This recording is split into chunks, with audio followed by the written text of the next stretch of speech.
The magic behind J.M. Barrie's Peter Pan doesn't come easy. It takes a unique production team of visual artists, actors, and directors to put on a show of this magnitude every night.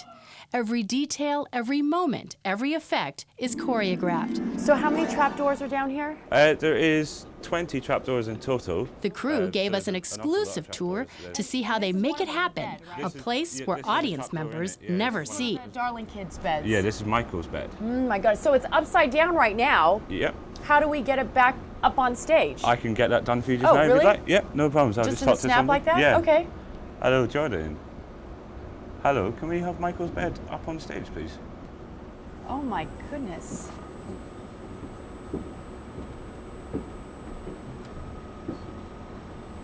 That's so neat! Yeah, so it just spins round. And then in here we've got a trapdoor again, which I can open up for you if you want. This is another trapdoor. This is another big trapdoor. They hop through the bed. They go through the beds. Oh my goodness, that's very neat.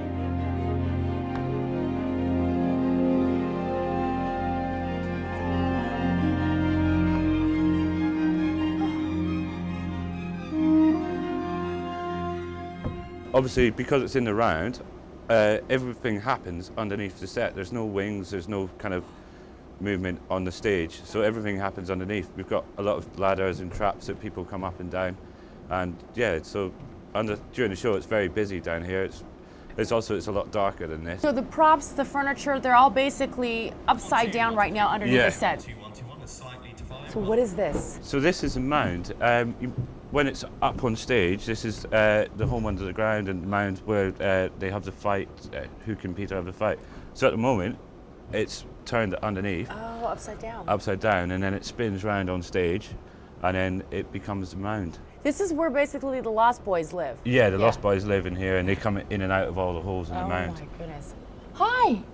Oh my goodness. I'm one of the Lost Boys. Somebody come find me. No detail is overlooked. Just as much work goes into the actors as the puppets to make them appear lifelike. The crocodile in Peter Pan is an iconic character. Everybody knows the tick-tocking crocodile. The way she's been made for this production, very cleverly made. Copper pipes, coat hangers, lots of clothes, fabric as well.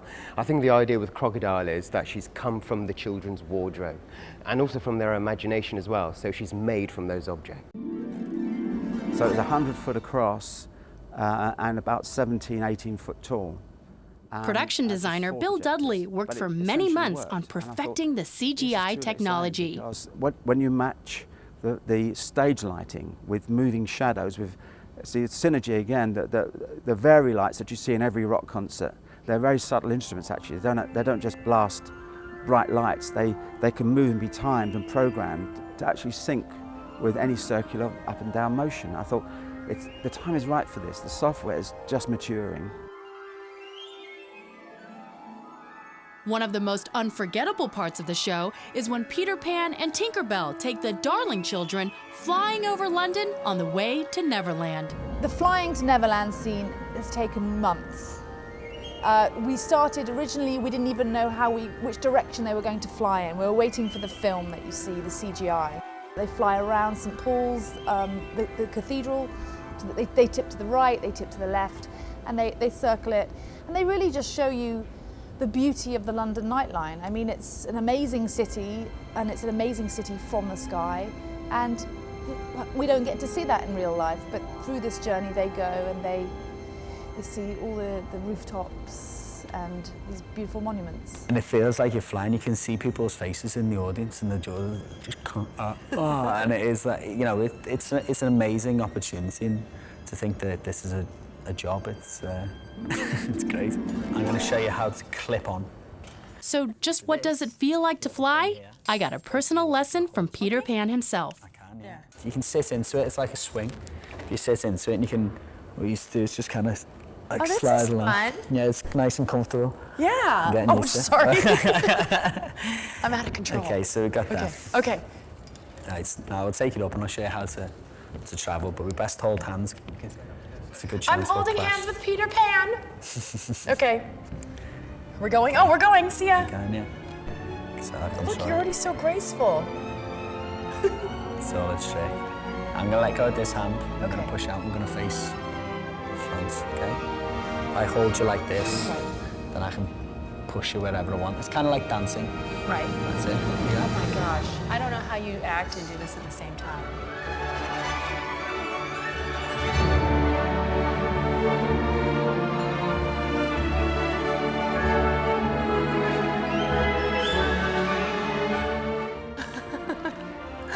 I think I'll just do one. Okay.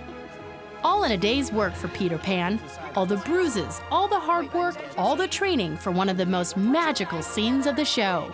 Take the points, and there you go. Perfect. Bravo. Okay.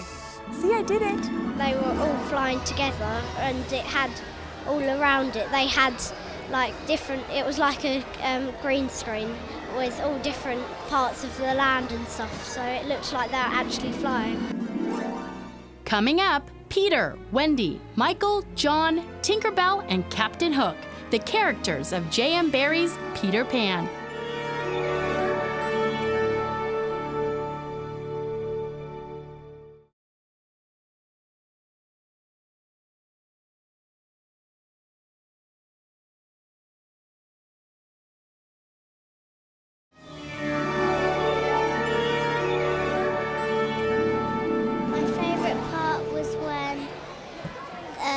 They were fighting with the pirate. It was really fantastic. It looked really real, and it's just amazing how they do it all.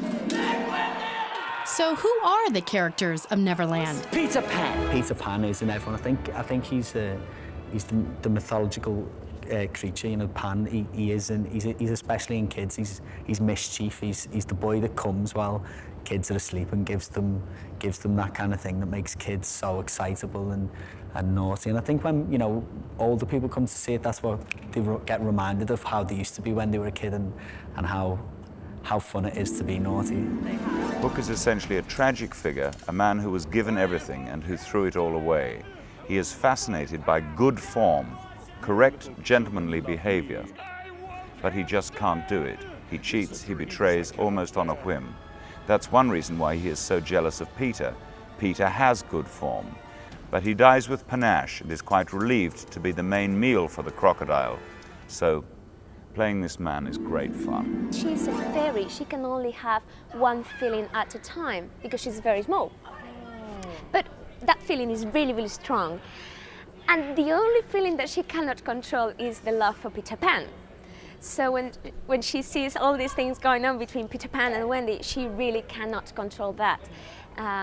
She's a very beautiful character because she gives everything for Peter Pan. She dies for him.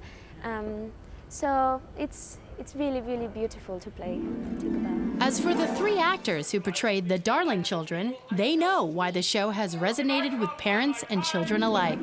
The idea of being a child forever, and that means different things for children as it does for adults. I remember as a child thinking, I never want to grow up, and now as an adult I think I'm kind of glad I'm not a child anymore. But at the same time, it does have that element for children where it's just a wonderful adventure. There's something very sad about it, I think, for adults. A loss of innocence and also lost children. You know, it speaks to people in many different ways. There are dark elements, which I think is important because the book is quite dark and it's quite deep. But with the puppetry is amazing, the crocodile's amazing, and the kids, I think kids can understand a lot more than we often give them credit for. So I think they tune into certain things that we may think would go above them. And I think absolutely it's for the whole family to seem to enjoy it. What's your name? Wendy Moira Angela Darling. I think probably normally she's done in quite a kind of polite way. I think the period, you know, the accent, all of that stuff lends itself to her being quite polite. But I think I'm probably quite a hard Wendy. I hope I am anyway, because I think young women are not as kind of girly as they like to think, especially these days. And it's a story about relationships and first boyfriends, so, you know, there's a lot going on there. The children who come to see Peter Pan will remember this for the rest of their lives, not only because of what's inside the show, but just simply the event of going to the tent. It's a pretty neat idea. It's a whole afternoon. It's a trip to the park or a trip to Ferry Park. It's hang out, bring the kids. You know, we have this exhibition, so this is a whole, rather than just a kind of one-off thing to do, it's a full experience. And that's what we hope you get a chance to do. Come inside this tent and enjoy the unique experience of watching Peter Pan in the 360 Theater. I hope you had fun going behind the scenes in our special preview. I'm Janelle Wang, and for everyone here at ABC7, thanks for joining us in Neverland.